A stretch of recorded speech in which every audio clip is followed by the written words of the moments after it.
Dear parents, नमस्कार। मैं दिनेश गौर आज इस वीडियो के माध्यम से आप तक कुछ इम्पॉर्टेंट मैसेज पहुंचाना चाहता हूं। सबसे पहले तो आप सबको ये बात बताना चाहता हूं कि बच्चों का जो सिलेबस है उसे कंप्लीट करना समय पे बहुत ज़रूरी है।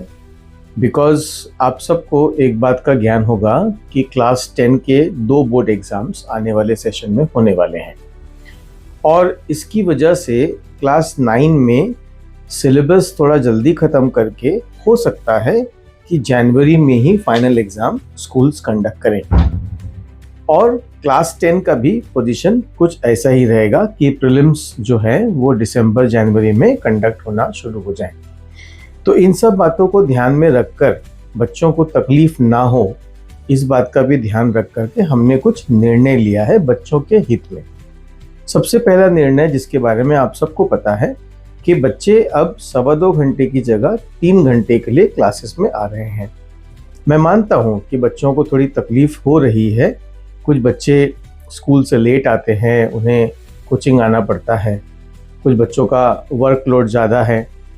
But respected parents and dear student, आप सबको एक बात जाननी चाहिए कि ये सिचुएशन ऐसा है कि इसमें आप कोई भी रिलैक्सेशन कंसिडर नहीं कर सकते। आपको थोड़ी तकलीफ़ हो रही है, ये हम मानते हैं, लेकिन अगर 9th एंड 10th के बच्चे एक्स्ट्रा एफर्ट्स नहीं डालेंगे, मेहनत नहीं करेंगे, तो कहीं ना कहीं जा कर के वो पीछे हो जाएंगे। हम इस बात को बिल्कुल मानते हैं कि हमारे बच्चों का रिज़ल्ट इम्प्रूव कब होगा, जब हम पढ़ाने के बाद उनका रिवीजन कराएं। और उसके लिए हमारे पास जो सिलेबस का लोड है वो as early as possible complete होना चाहिए। तो रिस्पेक्टेड पेरेंट्स, ये जो सिलेबस का लोड है इसे जल्द से जल्द ख़त्म करें और बच्चों की रिवीजन पे फोकस करें ताकि उनमें इम्प्रूवमेंट आए। इसके लिए ही हम लोगों ने 2.25 घंटे की जगह 3 घंटे का क्लास किया है। आप सबसे मेरा विनम्र निवेदन है कि थोड़ी तकलीफ़ को बर्दाश्त करें, क्योंकि ये कुछ समय की बात है, ये हमेशा के लिए नहीं है। हो सकता है कि 1 या 2 महीने में ये सारा कुछ निपट जाए और उसके बाद हम ड्यूरेशन कम कर देंगे। दूसरी इम्पॉर्टेंट बात पेरेंट्स, ऐसा है कि आने वाले समय में बच्चों की प्रीलिम्स आने वाली है और प्रीलिम्स का जो टाइम है वो सितंबर अक्टूबर होता है।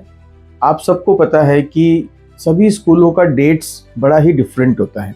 कुछ लोग सितंबर में कंडक्ट करते हैं, कुछ लोग अक्टूबर में कंडक्ट करते हैं। तो इन सब प्रॉब्लम्स से निपटने के लिए हम लोगों ने एक रास्ता निकाला है और रास्ता ये है कि हमारे बच्चों का आज अगर आप देखें तो अराउंड 40-45% सिलेबस कंप्लीट हो गया है ऑलमोस्ट सभी बैचेस में। कुछ जो फाउंडेशन बैचेस है उसमें तो 50-60% सिलेबस कंप्लीट हो गया है, ज़्यादा ही हो गया है। तो ये करने के पीछे का जो इंटेंशन है वो सिर्फ ये है कि हमारे बच्चे वक्त में परेशान ना हो, उन्हें सिलेबस की कंप्लीशन का टेंशन ना हो और रिवीजन पे वो ज़्यादा फोकस करें। और इसी कड़ी में हम लोगों ने इस साल एक नया कुछ लाने का प्रयास किया है। जुलाई के महीने में मिड में, यानी कि 24 जुलाई से लेकर के 28 जुलाई, ये 4 दिन हमने बच्चों के कुछ सिलेबस पर एग्ज़ाम्स रखे हैं। कुछ बैचेस में वो 40 मार्क्स के एग्ज़ाम्स हैं, कुछ बैचेस में वो 80 मार्क्स के एग्ज़ाम्स हैं, डिपेंडिंग अपॉन कितना सिलेबस उनका कंप्लीट हुआ है। तो ये एग्ज़ाम्स आपको बताना चाहूँगा, ये उस सिलेबस पे है जिस सिलेबस पे आपका बच्चा सितंबर या अक्टूबर में प्रीलिम्स देने वाला है। अभी आप बेनिफिट क्या होगा ज़रा सोच के देखिए। जिस चैप्टर को बच्चे ने अप्रैल में पढ़ा, मई में पढ़ा, जून में पढ़ा, वो चैप्टर अगर वो वापस सितंबर अक्टूबर में पढ़ के रिवाइज करके एग्ज़ाम देने की कोशिश करता है तो उससे बड़ी तकलीफ होती है। बहुत कुछ तो बच्चे भूल जाते हैं। तो हमने, आपको याद होगा, समर वेकेशन के पहले भी हमने बच्चों की एग्ज़ाम्स ली थी और उसमें बच्चों ने परफॉर्म भी किया था। और इसी कड़ी में हम जुलाई महीने में भी 4 दिन एग्ज़ाम ले रहे हैं चारों सब्जेक्ट के। और ये एग्ज़ाम का टाइम टेबल इस वीडियो के साथ साथ आपको सेंड किया जाएगा। इसमें वो सिलेबस है जिस सिलेबस पर आपका बच्चा अगस्त में शायद स्कूल में एग्ज़ाम दे, प्रीलिम्स जो पीरियोडिक टेस्ट होते हैं, और सितंबर अक्टूबर में प्रीलिम्स हो। और उस समय हम लोग वापस एग्ज़ाम्स लेंगे रिवीजन करवा करके जिससे बच्चों की तैयारी 100% बहुत अच्छी होगी और उनका परफॉर्मेंस भी इम्प्रूव होगा। मेरा आप सबसे निवेदन है कि आप बच्चों पे अपना थोड़ा फोकस बढ़ाएं, उनके प्रॉब्लम्स को ज़रा सॉल्व करने की तरफ काम करें। ये देखें कि बच्चे आपके रेगुलर पढ़ाई कर रहे हैं और ये जो टेस्ट हम लेने वाले हैं जुलाई महीने में, उसमें बच्चे थोड़े सीरियस होकर के एग्ज़ाम्स दें। बिकॉज एग्ज़ाम्स उन्हें देना है तो उनकी पढ़ाई होनी चाहिए।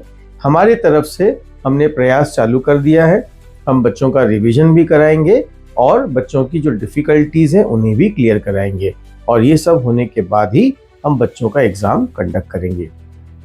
तो रिस्पेक्टेड पेरेंट्स, इतना ही मैसेज मैं आप तक पहुंचाना चाहता था। आपको बस इस बात का ध्यान रखना है कि आपका बच्चा एक भी एग्ज़ाम मिस ना करे, सीरियस रहे, पूरी तैयारी के साथ वो एग्ज़ाम दे। हम बच्चों से भी ये सारी बातें करेंगे और हम आगे भी करते रहेंगे। With this I would like to end this video. Thank you so much.